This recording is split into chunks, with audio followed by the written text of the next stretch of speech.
Hello बच्चा लोग, तो कैसे हो आप लोग। उम्मीद करते हैं आप लोग एकदम अच्छे होंगे और अच्छे से पढ़ाई कर रहे होंगे, है ना। तो जैसे कि आप सभी को पता है हम लोग क्या पढ़ रहे हैं। हम लोग पढ़ रहे हैं कक्षा 10वीं की गणित विषय। उसमें हम क्या डिस्कस करें, उसमें डिस्कस करें प्रश्नवाली 2.2। क्या डिस्कस करें हम लोग, प्रश्नवाली 2.2। और इसमें हमने बहुपद के चैप्टर और इसमें हमने बहुत सारी क्वेश्चन डिस्कस कर रखा है। जैसे कि हमने इसके पहले 3 वीडियो बनाया जिसमें प्रश्न संख्या 1 के सारे क्वेश्चन डिस्कस कर रहे हैं, जिसमें क्या पूछा गया था, बहुपद के शून्यकों और गुणांकों के बीच संबंध। अगर आपने नहीं देखा है जरूर जाकर देखिए, बहुत ही अच्छा वीडियो था और बहुत ही इंपॉर्टेंट उसमें कंसेप्ट मैंने सिखाया था। सिर्फ क्वेश्चन ही नहीं डिस्कस किया, साथ में उसमें सिखाया कि किस किस प्रकार से बच्चे सब फंसते हैं इस प्रकार के क्वेश्चन में, है ना। तो चलिए अभी अगला जो क्वेश्चन डिस्कस करते हो, क्या क्वेश्चन है, उसी पर आधारित क्वेश्चन है ना।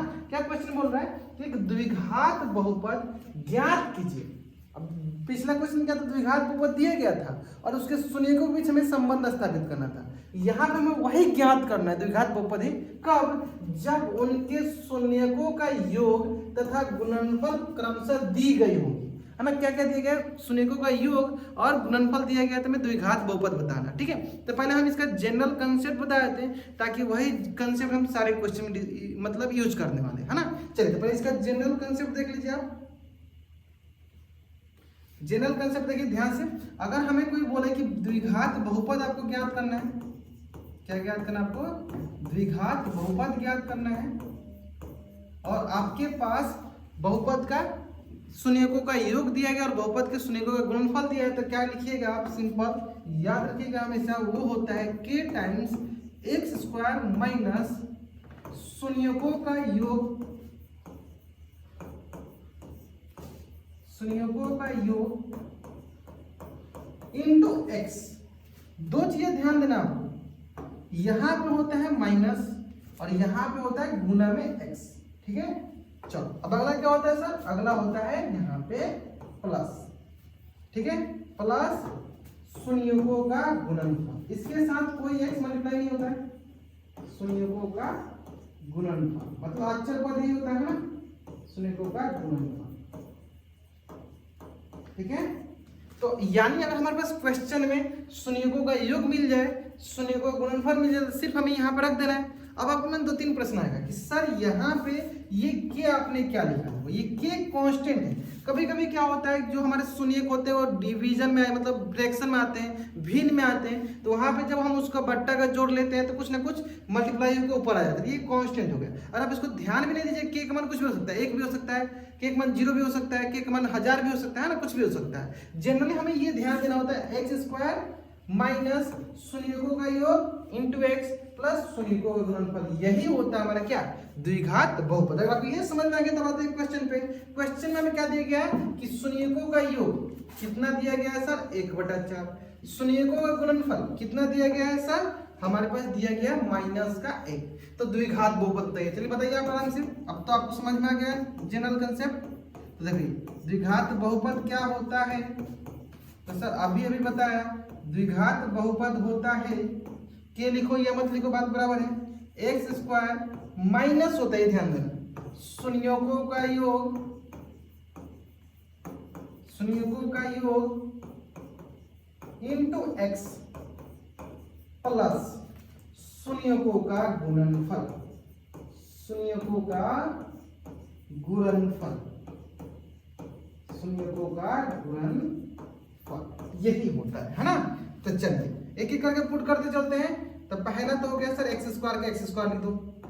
दूसरा शून्यकों का योगफल सर दिया गया है कितना, 1/4, 1/4 इंटू में क्या है सर एक्स प्लस शून्यकों का गुणनफल सर दिया गया है कितना, -1।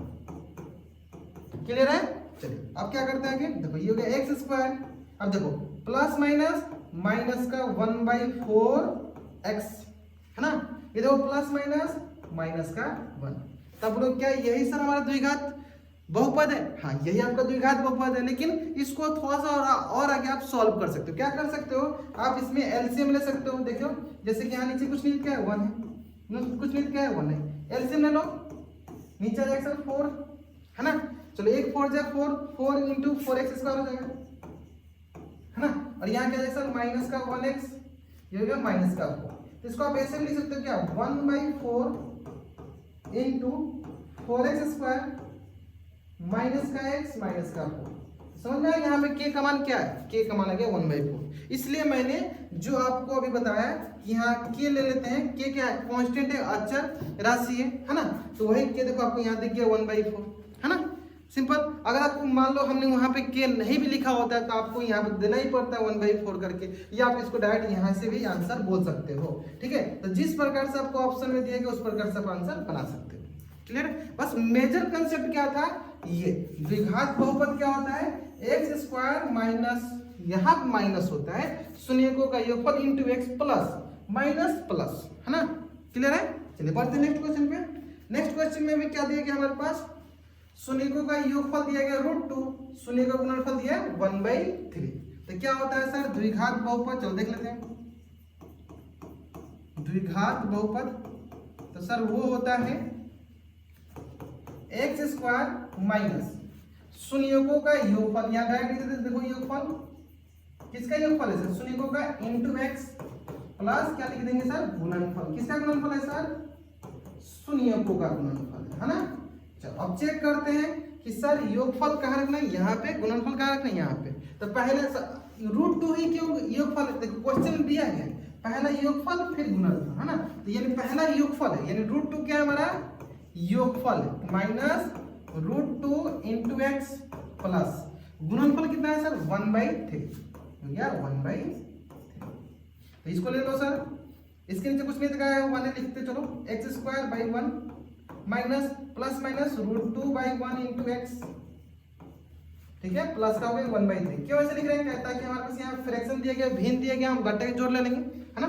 चलते यहाँ पे हो गया सर हमारे पास 3, क्या हो गया सर 3, तो ये हो गया सर 1 3 3, यहाँ हो गया 3x² माइनस ये हो गया 3√2 इंटू x, यहाँ पे सब प्लस का 1, है ना। और दो नीचे 3 इसको बाहर लिख लो, ऐसे लिख लो 1/3 into 3x² minus 3√2x plus का 1, है ना। तो देख सकते हो k टाइम्स x² माइनस शून्यकों का योगफल प्लस शून्यकों का गुणनफल आ गया, है ना। इसलिए मैंने इसको मतलब वहां क्या लिखा था, k लिखा था, है ना।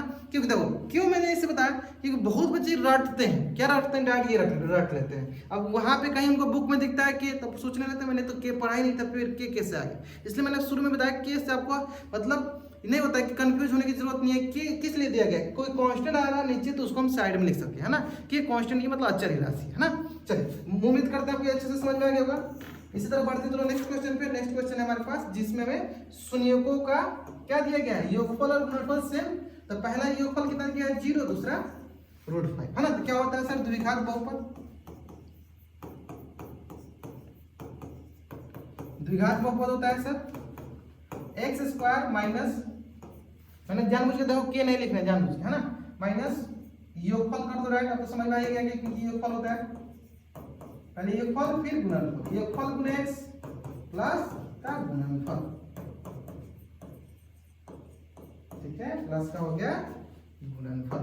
अब आते हैं नेक्स्ट x² माइनस योगफल कितना दिया है सर 0, तो 0 गुणे x, गुणनफल कितना दिया है सर √5 प्लस का हो गया √5, यानी ये हो गया सर x², 0 से आंसर क्या आ गया 0 ही आएगा, प्लस का आ गया सर √5, यहाँ से गया सर ये x² माइनस का √5। तो यहाँ का हमारा द्विघात समीकरण क्या हुआ सर, यहाँ पे हमारे पास द्विघात समीकरण बोलो या द्विघात बहुपद समीकरण में लेकिन सर यहाँ बराबर का चिन्ह नहीं है, यानी द्विघात बहुपद क्या हुआ सर x² माइनस का √5, है ना। चलिए बढ़ते नेक्स्ट।